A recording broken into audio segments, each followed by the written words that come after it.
जय हिंद दोस्तों। तो दोस्तों आज के समय यदि आप देखें कि जो दुनिया की बड़ी बड़ी आर्थिक सुपर पावर है, चाहे वो अमेरिका हो, फ्रांस हो, जर्मनी हो या यूरोप का कोई भी देश हो, लेकिन आज के समय जो उनकी अर्थव्यवस्था है वे लड़खड़ाई हुई है और जो इनके बड़े बड़े बैंक हैं वे आज दिवालिया होने की कगार पर आ गए हैं। और तो और यहाँ महंगाई ने तो अलग ही गदर मचाया हुआ है और ऐसा होने के पीछे जो सबसे बड़ा कारण बताया जा रहा है वो है मंदी। क्योंकि यदि आप देखें तो दुनिया में जितने भी देश हैं और उन देशों की जो अर्थव्यवस्था है वे एक दूसरे देशों से जुड़ी हुई है और यदि किसी एक देश की अर्थव्यवस्था गिरती है तो उसका असर दूसरे देश की अर्थव्यवस्था पर भी पड़ता है। और आजकल पूरी दुनिया का हाल यही है क्योंकि पूरी दुनिया में मंदी के हाल है और इनके पीछे का जो सबसे बड़ा कारण है वो है कॉन्फ्लिक्ट। क्योंकि दुनिया के अलग अलग हिस्सों में लगातार कॉन्फ्लिक्ट देखने को मिल रही है, चाहे वो यूक्रेन, रसिया हो, अर्मेनिया, अजरबैजान हो या फिर कोई और कॉन्फ्लिक्ट। और इसका असर क्या हो रहा है कि पूरी दुनिया की जो अर्थव्यवस्था है वे सुस्त पड़ी हुई है और पूरी दुनिया में मंदी के हाल बने हुए हैं। और इस मंदी से निपटने का जो सबसे अच्छा हथियार माना जाता है वो है फॉरेक्स रिजर्व यानी विदेशी मुद्रा भंडार। और जो दुनिया के बड़े देश हैं वे इन्हीं आर्थिक संकटों से बचने के लिए अपने फॉरेक्स रिजर्व में अमेरिकी डॉलर और सोने को रखते हैं, जिससे ये मंदी के समय निकालकर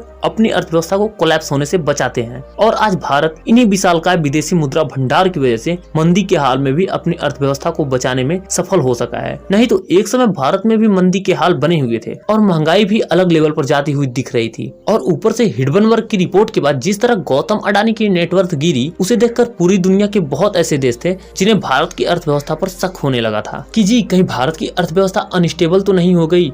और वे लोग भारत में इन्वेस्ट करने से डर रहे थे क्योंकि जो भारत का फॉरेक्स रिजर्व यानी विदेशी मुद्रा भंडार है ये पिछले कुछ महीनों से लगातार बहुत तेजी से नीचे आ रहा था। और एक समय जो भारत का फॉरेक्स रिजर्व 642 बिलियन था वे घटकर 540 बिलियन पर आ गया था। और इतनी तेजी से गिरता फॉरेक्स रिजर्व किसी भी देश के लिए अच्छा संकेत नहीं होता।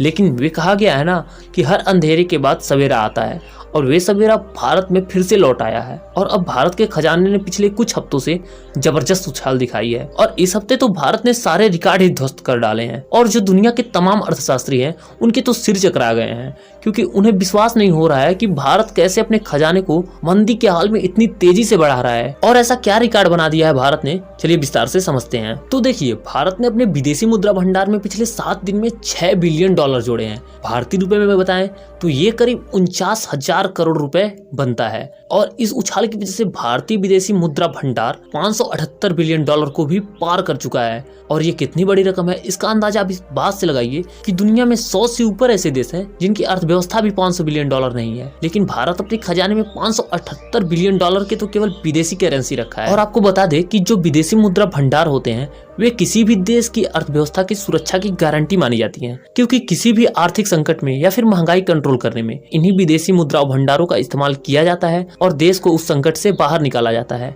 और जिस देश का फॉरेक्स रिजर्व जितना बड़ा होता है उस देश की अर्थव्यवस्था उतनी ही शक्तिशाली और उतनी ही स्टेबल मानी जाती है। और आमतौर पर इन फॉरेक्स रिजर्व में अमेरिकी डॉलर को ही रखा जाता है क्योंकि ये सबसे स्टेबल करेंसी मानी जाती है। हालांकि भारत की इस बड़ी कामयाबी पर आपका क्या व्यू पॉइंट है, कमेंट में जरूर बताएं और चैनल को सब्सक्राइब भी जरूर से कर लें। धन्यवाद।